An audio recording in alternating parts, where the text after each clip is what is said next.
Olá, boa noite. Pensamento voltado para o Rio Grande do Sul.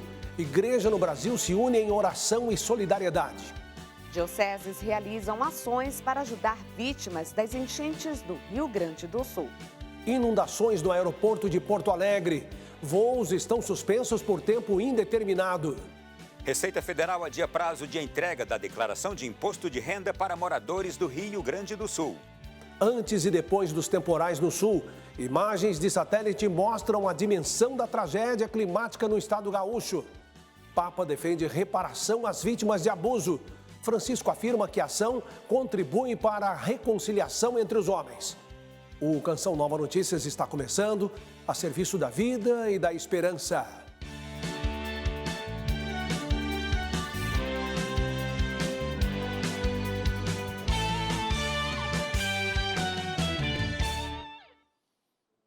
A tragédia no Rio Grande do Sul mobiliza o Brasil.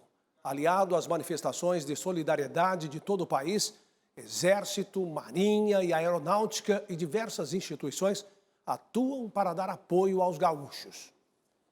Cerca de 1.000 militares somam-se aos bombeiros, defesa civil, brigadas para socorrer os que correm perigo e levar ajuda humanitária aos atingidos.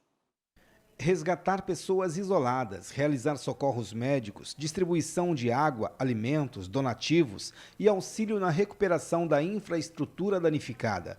A atuação das Forças Armadas se soma aos atos de solidariedade de todo o Brasil em prol do Rio Grande do Sul.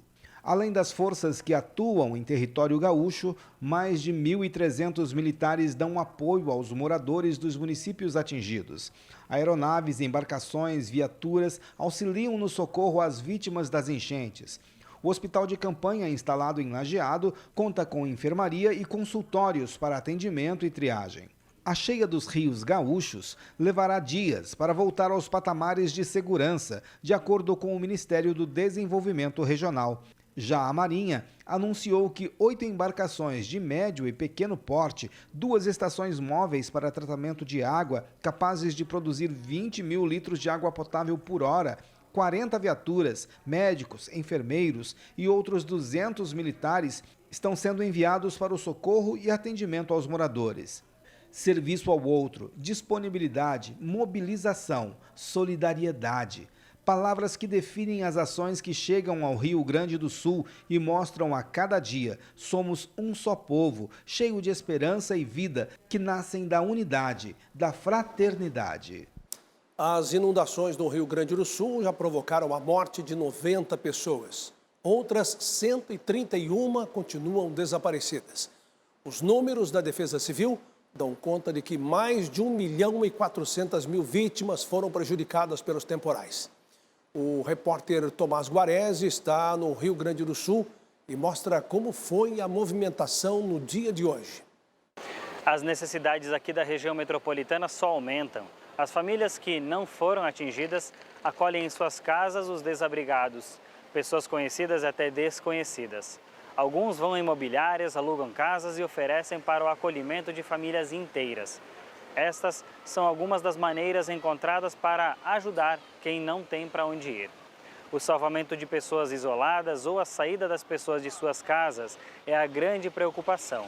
Mas quem está à frente do serviço de voluntariado passa a se preocupar também com as doações. Elas chegam, mas não são suficientes para atender a grande demanda. Nos mercados, os estoques de alguns tipos de alimentos estão abaixo do necessário. Alguns já não têm mais estoque, outros começam a limitar a quantidade de compra por pessoa.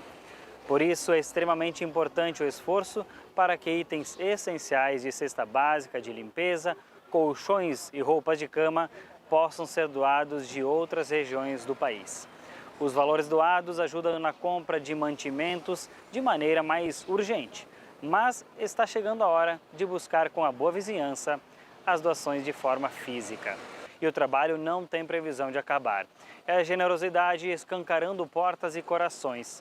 Você também pode ajudar a alimentar famílias atingidas através do QR Code que está na tela. Esta doação vai para a conta da paróquia que faz a destinação dos valores.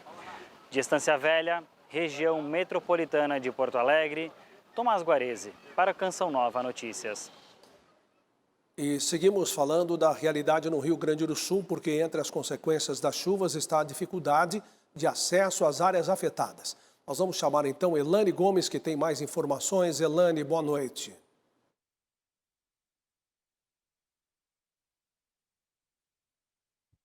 Olá, boa noite para vocês em nossa central de jornalismo. Boa noite a você que nos acompanha. De fato, a situação fica mais difícil com o fechamento do Aeroporto Internacional Salgado Filho, em Porto Alegre. A gente lembra que grande parte do Rio Grande do Sul foi atingida. Nossa reportagem mostra a situação do acesso ao estado. Na região metropolitana de Porto Alegre, muitas famílias que deixaram suas casas com poucos pertences buscam ajuda. Eu acho que isso é um sinal para ver se ser mais humano, o que está acontecendo.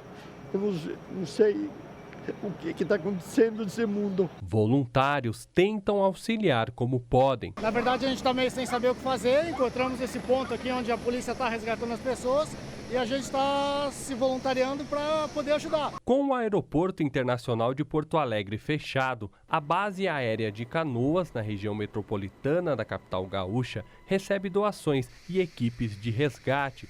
Os 3 portos do estado também foram atingidos pelos temporais. O de Porto Alegre e o de Pelotas estão com as operações suspensas. No Porto de Rio Grande, nós seguimos com as operações. O porto está funcionando, né? A gente segue monitorando o nível d'água com a atenção e o cuidado a todas as pessoas, a segurança da operação, mas nós conseguimos manter a operação porque a água não chegou ainda, né?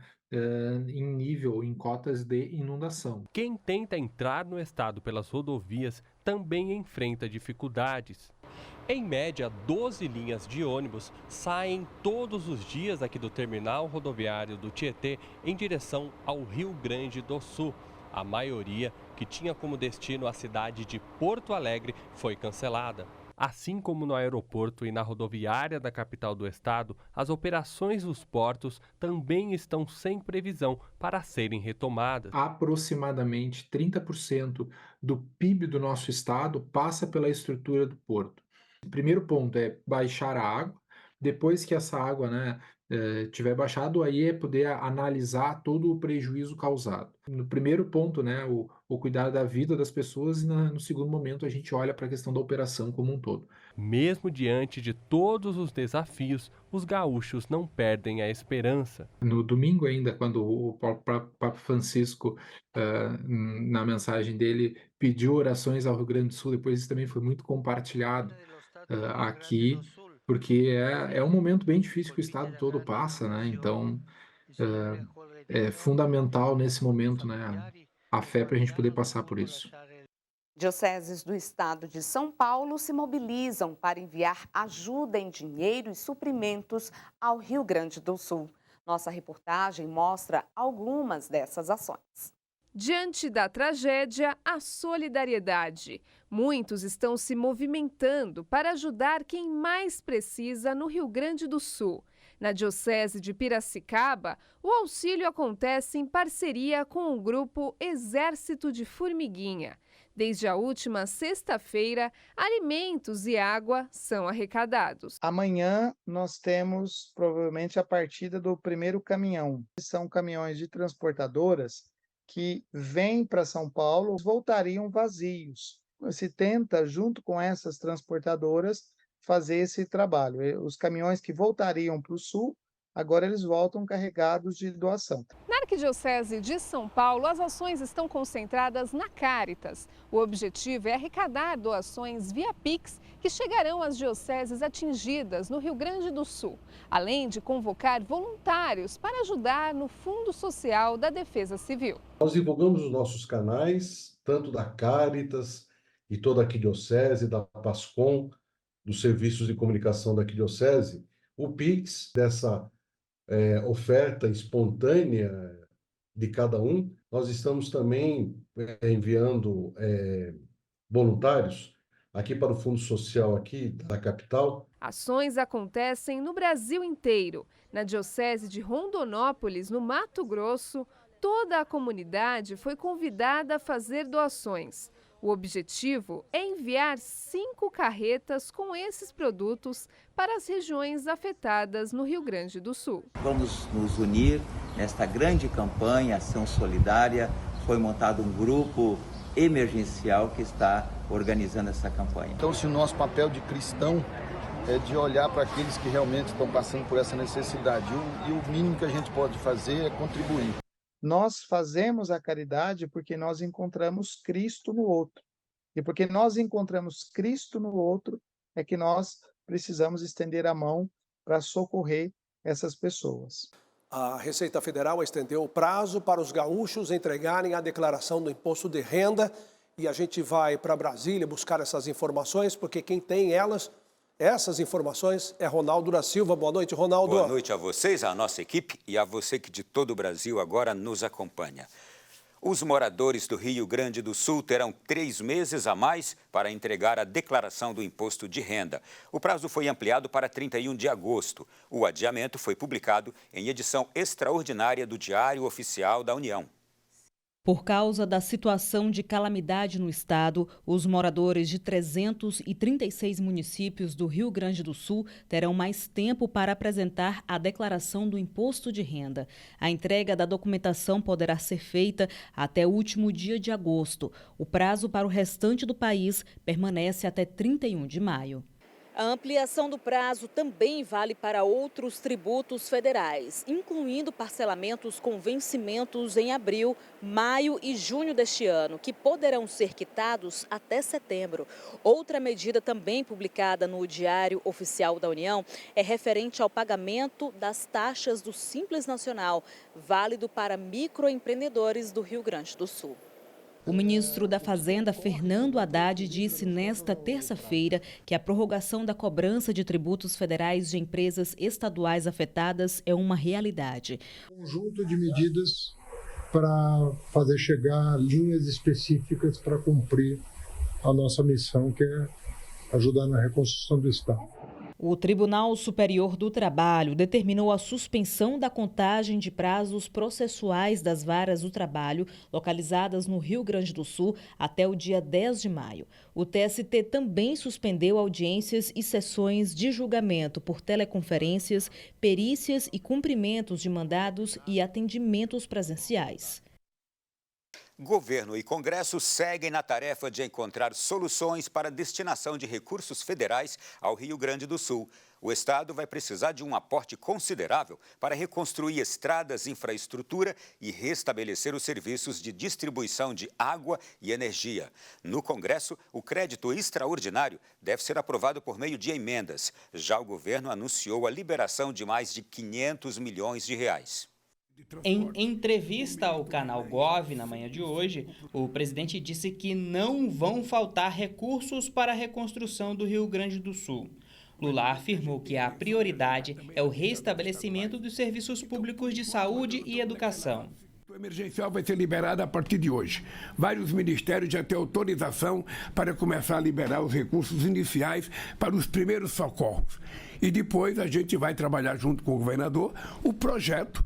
O Senado criou uma comissão temporária para acompanhar as ações de ajuda ao Rio Grande do Sul. Os parlamentares defendem a aprovação de uma proposta de emenda à Constituição destinando crédito suplementar ao Estado. Até o fim da semana, o Congresso também vai decidir sobre outra emenda à Lei de Diretrizes Orçamentárias para enviar quase 500 milhões de reais ao governo gaúcho. Nesse momento é muito importante haver uma união de esforços. E é isso que nós buscamos fazer a partir dessa nossa reunião no Senado Federal, de buscar centralizar as medidas no âmbito do Senado, em conjunto com a Câmara dos Deputados. O governo busca uma alternativa para liberar recursos sem gerar impacto na meta fiscal federal.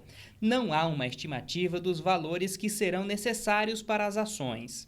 Nós vamos colocar uma lupa nesses valores para deixar muito claro que não é qualquer coisa que entra como crédito extraordinário. Algumas coisas vão entrar dentro do orçamento, ou seja, vão impactar o primário, vão impactar o limite de gastos, se não for considerado ações específicas para a calamidade pública. A Confederação Nacional dos Municípios estima que os prejuízos provocados pelas chuvas no Rio Grande do Sul sejam de 967 milhões de reais. As perdas para a agricultura devem ultrapassar os 400 milhões de reais. Existe a expectativa de que o Brasil precise importar arroz e feijão para abastecer o mercado interno. Nós ficamos por aqui e amanhã estaremos de volta com mais notícias de Brasília. Obrigado, boa noite para você, Ronaldo, bom descanso, muito obrigado. Olha, o assunto agora é segurança no trânsito. A facilidade de deslocamento e as oportunidades de trabalho oferecidas a quem tem motocicleta acabaram criando aí um cenário, um novo cenário. A expansão no número desse tipo de veículo. Dados da Secretaria Nacional de Trânsito mostram que hoje são mais de 33 milhões de motocicletas no Brasil, meio de transporte que mais faz vítimas no trânsito. Eu estava transitando na Avenida Abílio Machado, aí o caminhão parou o trânsito, não sinalizou, deu preferência para o carro.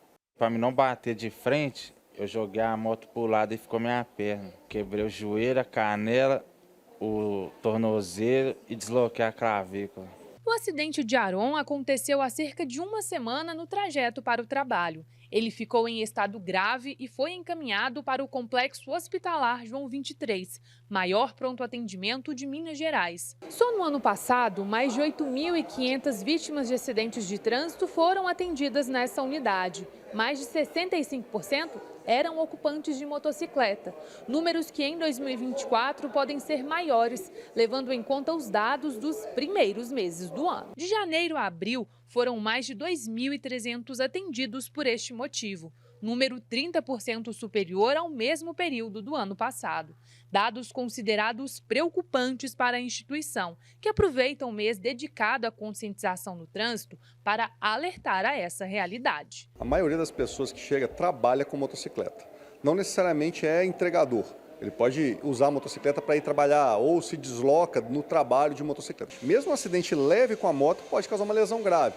Em alta velocidade, então, é gravíssimo o acidente. A situação não se limita a Minas Gerais e é explicada por uma série de fatores. A ausência de habilitação de muitos deles. Depois a gente passa pela própria formação. A gente teve o advento da Covid, que aumentou exponencialmente também o número de motociclistas nesse mercado com as entregas. E aí, claro, a gente não pode deixar de eliminar a imprudência. Atenção no trânsito e aplicação de políticas públicas que podem mudar essa realidade. Precisa ter um cuidado ainda mais redobrado, mas como cidadão também a gente tem que fazer o nosso papel de exigir, de cobrar do poder público que as vias sejam mais seguras, bem sinalizadas, que exista uma preocupação. Aron ainda deve ficar 4 meses sem poder pilotar a moto. Garante que quando isso acontecer, a direção será diferente. Respeitar o limite de velocidade, ter mais atenção no trânsito, que a gente tem que dirigir para a gente e para os outros. O para-choque é o corpo, então tem que evitar ao máximo. Voltamos a falar dos gestos de solidariedade à população do Rio Grande do Sul. O estado de Sergipe está enviando uma equipe militar do Corpo de Bombeiros e do SAMU estadual para atuar nas buscas e no resgate a vítimas atingidas pelas chuvas.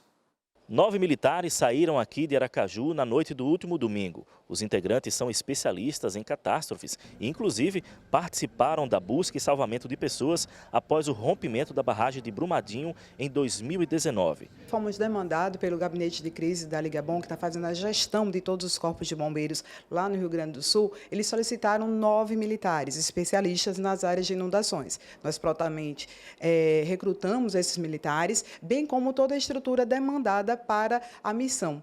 A exemplo de equipamentos e viaturas, embarcações, um drone, materiais de salvamento, de busca, de resgate, bem como um cachorreiro e um cão, também especializados nessas áreas de inundadas. Na manhã de ontem, um susto. Uma das viaturas que seguia com parte da equipe se envolveu em um acidente na altura do quilômetro 660 da BR-116, próximo à cidade de Jequié, na Bahia. Felizmente, ninguém se feriu e os profissionais puderam seguir viagem. Houve apenas, graças a Deus, um dano à viatura. Todos estão bem, a integridade física prevalecida e eles seguem na missão. Além dos militares do Corpo de Bombeiros, 12 integrantes do Serviço de Atendimento Móvel de Urgência de Sergipe também estão a caminho do Rio Grande do Sul. São 5 enfermeiros, 4 médicos e 3 técnicos de enfermagem. Sila Santos, para o Canção Nova Notícias. Em outubro, municípios de todo o país vão eleger prefeitos e vereadores por meio do voto. Para que isso aconteça, é preciso regularizar o título eleitoral até amanhã, 8 de maio. Para a gente falar mais a respeito deste assunto, eu converso agora com a Denise Gil, que é chefe de cartório eleitoral. Denise, obrigado por aceitar o nosso convite, seja muito bem-vinda. O que é possível fazer na prática até amanhã junto ao cartório eleitoral, junto à Justiça Eleitoral? Vamos lá, praticamente tudo que é preciso ser feito com o título tem que ser feito até amanhã. Primeiro o título, que nós chamamos de alistamento, revisão dos dados, né, pessoa casada, ficou solteira, tem que mudar o nome, e transferência de cidade, além da coleta biométrica. Então, todas as pessoas que precisam fazer essas operações precisam fazer até amanhã.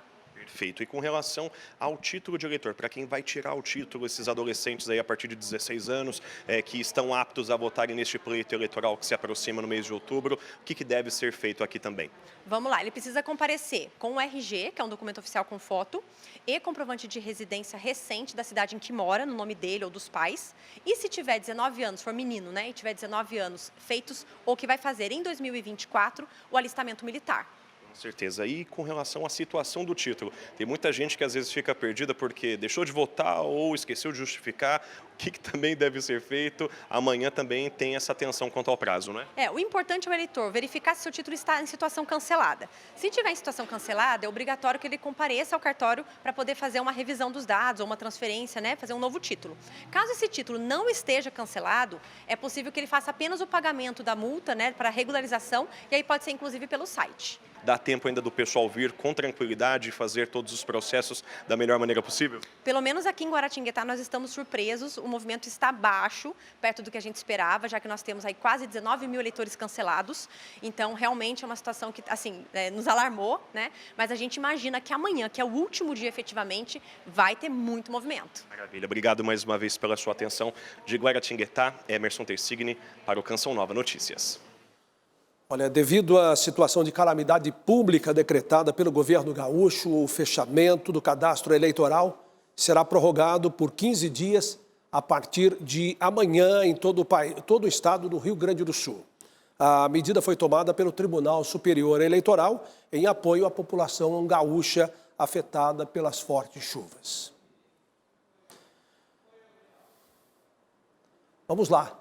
O Centro de Evangelização Padre Vítor Coelho de Almeida, que faz parte, que fica no complexo do Santuário Nacional de Aparecida, acolhe até quinta-feira a 11ª edição do Encontro Integra, realizado pelo Grupo Marista.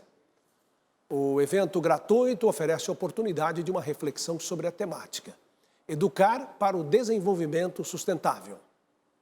Compreender como a educação pode construir caminhos de conexão com os temas sociais da atualidade é um desafio que as escolas confessionais levam para além das salas de aula. Esse já é o 10º Integra que eu participo. A gente sempre sai daqui com muitas novidades para implantar na rede, para implantar na escola. A gente tem levado muito os nossos alunos a serem essa presença da inclusão, da humanização. O que o Santo Padre fala, estar junto daquele que necessita hoje, as misérias atuais. O evento contou com palestrantes renomados, como o professor colombiano Oscar Elizalde Prada, consultor do Departamento para a Comunicação do Vaticano e da Comissão de Comunicação do Sínodo. Este encontro que leva para nós a possibilidade de refletir e de olhar para boas práticas que estão sendo sucedidas também nas nossas escolas, nos colégios, nas nossas aulas, e também uma oportunidade para nos inspirar para fazer algo novo.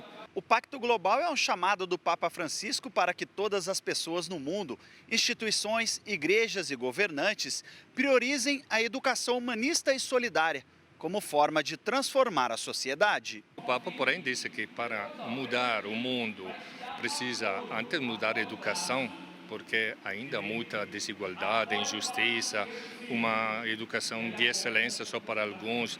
Em vez de ele diz excelência sim, mas para todos, não somente para quem tem dinheiro ou tem possibilidades. Com mais de 90 congregações e 200 escolas parceiras, o evento também antecipa debates da campanha da Fraternidade 2025, cujo tema será Fraternidade e Ecologia Integral. Também é uma oportunidade para nós refletirmos e para nós construirmos juntos perspectivas sem abrir mão dos nossos valores, da nossa identidade, mas ao mesmo tempo dialogar, estar presente, atual nos desafios e naquilo que temos hoje como característica da nossa sociedade. Voltamos a falar das inundações no Rio Grande do Sul. A extensão das enchentes comove o Brasil e o mundo. As imagens de satélite capturadas antes e depois do ocorrido mostram bem a dimensão da maior tragédia climática da história do estado gaúcho. O que ameniza a dor de quem enfrenta uma situação assim? A oração de quem, mesmo de longe, se sensibiliza e reza pelos que sofrem. Asseguro a minha preghiera pela popolação do estado do Rio Grande do Sul. Asseguro minhas orações pelo povo do estado do Rio Grande do Sul, no Brasil, atingido pelas grandes enchentes. Que o Senhor venha em socorro e conforte os familiares e aqueles que foram forçados a deixar suas casas. O que alivia o medo e angústia de quem se vê ilhado na própria casa. A ação incansável de voluntários e militares que chegam de várias partes do Brasil. São dias nunca antes imaginados. E o que diminui a sede e a fome de quem vive essa guerra sem precedentes? A iniciativa de reunir amigos brasileiros nos Estados Unidos para enviar dinheiro e ajudar quem precisa muito. Estou arrecadando aqui dos Estados Unidos com amigos, de onde puder, estou arrecadando recursos. Nós compramos embalagens, comida em Santa Catarina, vai direto de carro para o Rio Grande do Sul, é entregue na cozinha essa coletiva que prepara e já entrega para os abrigos. E é o que a gente está podendo fazer aqui à distância. O que explica o ocorrido no Rio Grande do Sul? Existem confirmações climatológicas e imagens que revelam a mudança de cenário tão brusca. No dia 21 de abril, as imagens de satélite mostravam a cidade de Porto Alegre ainda sem lágrimas. 15 dias depois, no dia 6 de maio, a capital gaúcha é vista desse jeito, invadida pela enxurrada nunca antes registrada. Em São Leopoldo, a comprovação de que a calmaria do feriado de Tiradentes também seria transformada 2 semanas depois. As imagens da inundação vão marcar a vida de muita gente. A primeira vez que eu vejo isso aí. Já vi outras enchentes, mas igual essa não. 80% dos imóveis estão alagados. Gente que sente a perda de vidas e de moradias. Gente que sofre junto com o povo gaúcho, mesmo de muito longe. Muita gente sem nada, então a gente não vai ajudar só essa semana. Então a gente quer fazer isso aí pelo menos nos próximos 15 a 20 dias, né? Se der, a gente continua.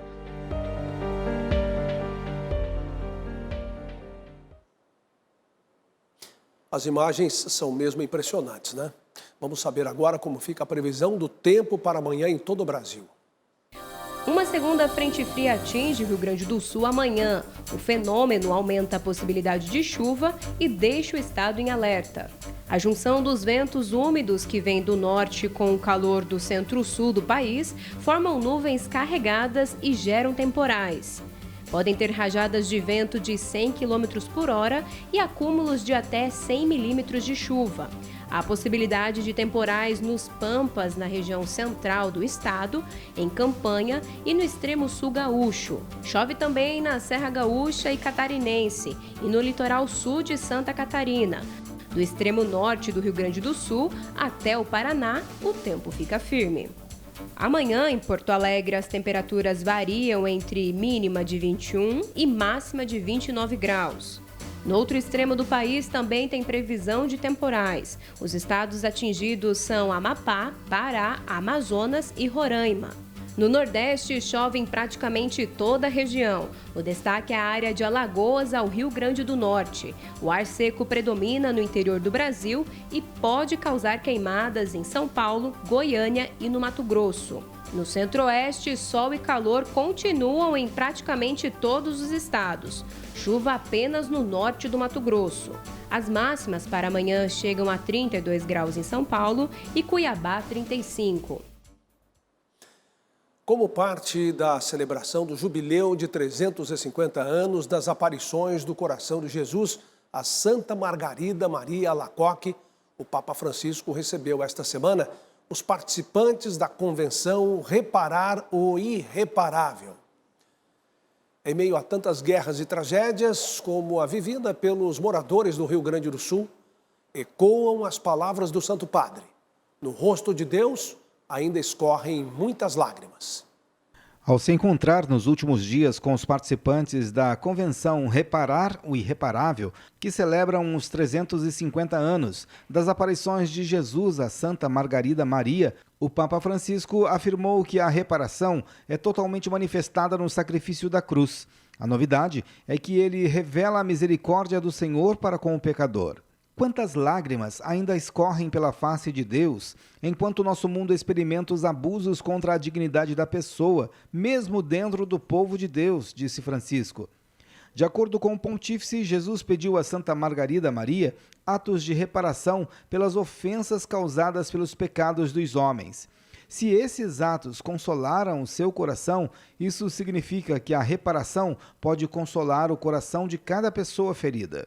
O Santo Padre recordou que a reparação completa às vezes parece impossível, mas a intenção de reparar e de fazer isso de forma concreta é essencial para o processo de reconciliação e de retorno da paz ao coração. Para ser cristã e não um mero ato de troca justa, a reparação exige duas atitudes desafiadoras: reconhecer a própria culpa e pedir perdão. Reconhecer a culpa, acusar-se a si mesmo, faz parte da sabedoria cristã e agrada ao Senhor, porque Deus acolhe o coração contrito. Depois, pedir perdão, a confissão do mal cometido, que reabre o diálogo e manifesta a vontade de restabelecer o vínculo da caridade fraterna. E concluiu: se o irreparável não pode ser completamente reparado, o amor sempre pode renascer, tornando a ferida suportável. Ao final da audiência, Francisco recitou a oração do jubileu das aparições do Coração de Jesus a Santa Margarida Maria Alacoque, celebrado até o dia 27 de junho de 2025, solenidade do Sagrado Coração de Jesus. Assista em instantes, a partir de 8 horas, ao programa Pra Ser Feliz com o Padre Adriano Zandoná. E às 10h30, ao PHN ao vivo. Boa noite, paz para você.